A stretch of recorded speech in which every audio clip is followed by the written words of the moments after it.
नमस्कार, आपका स्वागत है द ग्लोबल डिस्पैच पे। मैं हूँ सियान। ट्रंप ने 10 अप्रैल को एक बहुत बड़ी अनाउंसमेंट की थी, जो फुल वर्जन वाला रेसिप्रोकल टैरिफ था, जो 9 अप्रैल से ही पूरी दुनिया के ऊपर लागू होने वाला था। वो अब 90 दिनों के लिए रोक दिया गया है। अब सिर्फ 10% वाला बेसलाइन टैरिफ, जो 5 अप्रैल से ही सभी देशों के ऊपर लागू था, सिर्फ वही लागू रहेगा, सिर्फ चीन को छोड़ के।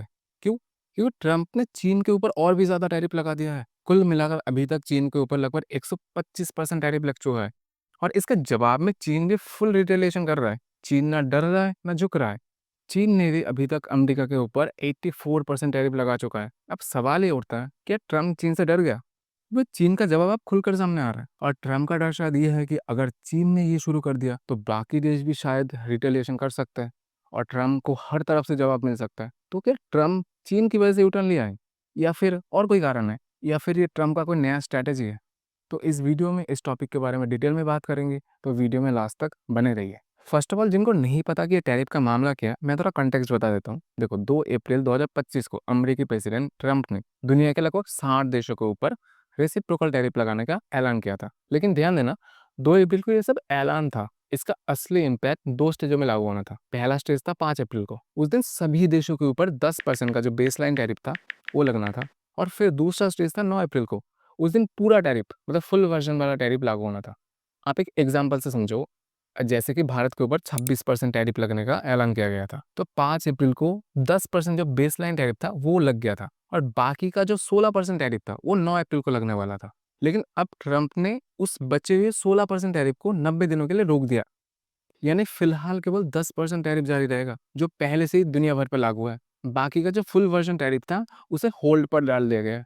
लेकिन चीन इस पूरी कहानी में एक एक्सेप्शन है, क्योंकि चीन पर 125% टैरिफ एक साथ नहीं लगाएगा, जैसे कि भारत के ऊपर 2 अप्रैल को 26% टैरिफ लगाने का ऐलान किया था एक ही बार में। लेकिन चीन के साथ मामला बिल्कुल अलग था। 2 अप्रैल को जो लिबरेशन डे का नाम घोषित हुआ था, उससे पहले ही चीन पर 2 बार टैरिफ लग चुका था। पहली बार 1 फरवरी को, जब ट्रंप ने चीन पर 10% टैरिफ लगाया। फिर 3 मार्च को ट्रंप को फिर से याद आया, नहीं फिर से और टैरिफ लगाना चाहिए और सख्ती बरतनी चाहिए, तो फिर से 10% टैरिफ और लगा दिया। इस तरह 2 अप्रैल से पहले ही चीन पर 20% टैरिफ लागू हो चुका था।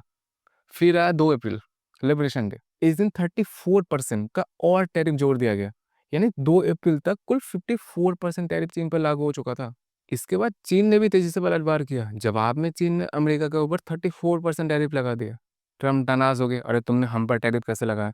तो उन्होंने 7 अप्रैल को एक बहुत बड़ा ऐलान किया था, चीन पर 50% का एक्स्ट्रा और टैरिफ लगा दिया। इस तरह कुल जोड़े तो 54% था पहले, प्लस 50% नया, टोटल 104% टैरिफ 7 अप्रैल तक चीन पर लागू हो चुका था। लेकिन कहानी यहीं पे नहीं रुकी।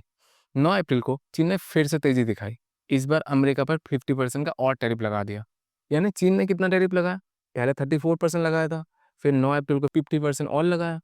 कुल मिलाकर 84% टैरिफ चीन ने अमेरिका पर भी थोप दिया। और ये देख के तो लग रहा था कि चीन और अमेरिका प्रॉपर एक ट्रेड वॉर लड़ रहा है। और खास बात यह है कि चीन झुक नहीं रहा। जहाँ बाकी के देश बातचीत का रास्ता अपनाता है, हाँ चलो बातचीत करते हैं, नेगोशिएशन करते हैं, लेकिन चीन ने ऐसा नहीं किया। चीन कह रहा है, तुमने टैरिफ लगाया, मैं भी टैरिफ लगाऊंगा, जितना तुमने लगाया उतना मैं भी लगाऊंगा। लेकिन अब सबसे बड़ा सवाल यह है, आखिर ट्रंप अचानक ये यू टर्न क्यों ले लिया? क्या वो चीन से डर गया था, या फिर ये उनका कोई नया स्ट्रैटेजी है? जब एक रिपोर्टर ने उनसे ये सवाल पूछा ना, तब उन्होंने ये जवाब दिया।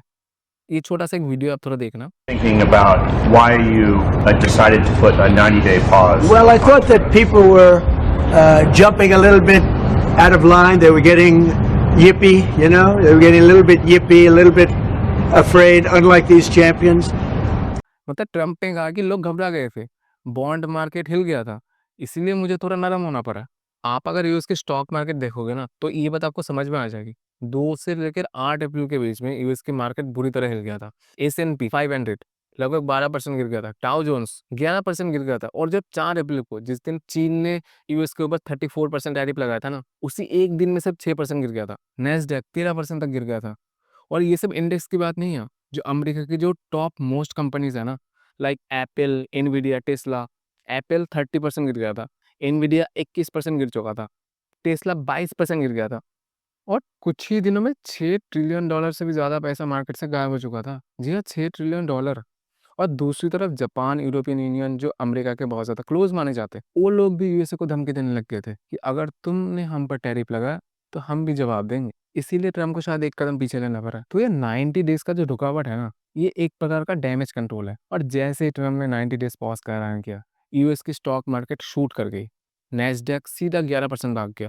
एनवीडिया जो 22% गिर चुका था, वो अब 15% ऊपर उठ चुका था। ट्रम्प ने खुद माना, लोग डर गए थे, मार्केट टूट रही थी, मुझे बाजार को संभालना था।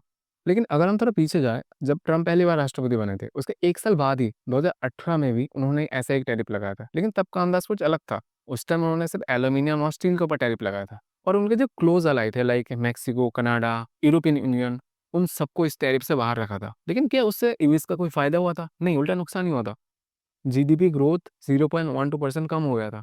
अमेरिकी इंपोर्टर को हर साल $16 बिलियन का ज़्यादा खर्च करना पड़ रहा था और उसका सीधा असर पड़ा था अमेरिकी कंज्यूमर पर। यानी महंगाई बढ़ चुकी थी, लेकिन फ़ायदा नहीं हुआ था। पर उस टाइम भी चीन ने जवाबी कार्रवाई किया था। अमेरिका का एग्रीकल्चर प्रोडक्ट के ऊपर चीन ने तब भी टैरिफ लगाया था। सबसे ज़्यादा नुकसान हुआ था सोयाबीन फार्मर्स को, क्योंकि सबसे ज़्यादा सोयाबीन यूएस से चाइना में सप्लाई होता है।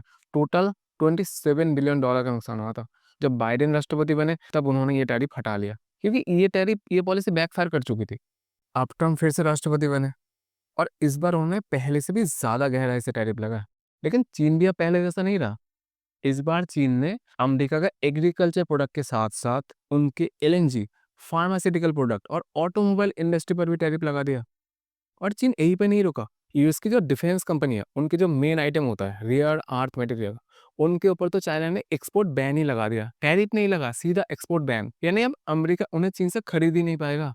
और सिर्फ सामान ही नहीं, कुछ अमेरिकन कंपनी थी जो चीन में ऑपरेट कर रही थी। तो ऐसे 10 से भी ज़्यादा कंपनीज के ऊपर चाइना ने बैन लगा दिया। तो ट्रम्प ने भी शायद ये सोचा होगा कि इस बार भी ये फैसला बैकफायर ना कर जाए, क्योंकि उनका पुराना एक्सपीरियंस तो था ही। तो इसलिए शायद वो टाइम ले रहे हैं कि पहले देख लेते हैं कि कौन-कौन देश नेगोशिएशन पे आ रहे हैं, कौन-कौन देश बातचीत कर रहे हैं। पहले जो ठीक-ठाक देश है, पहले उनको निपटाते हैं, उनको सँभालते हैं, फिर बाद में चीन को देखेंगे। तो मुझे लगता है शायद इसलिए उन्होंने 90 डेज़ का पॉज़ लिया। आपको इस बारे में क्या कहना है, तो आप कमेंट बॉक्स में लिख सकते हैं।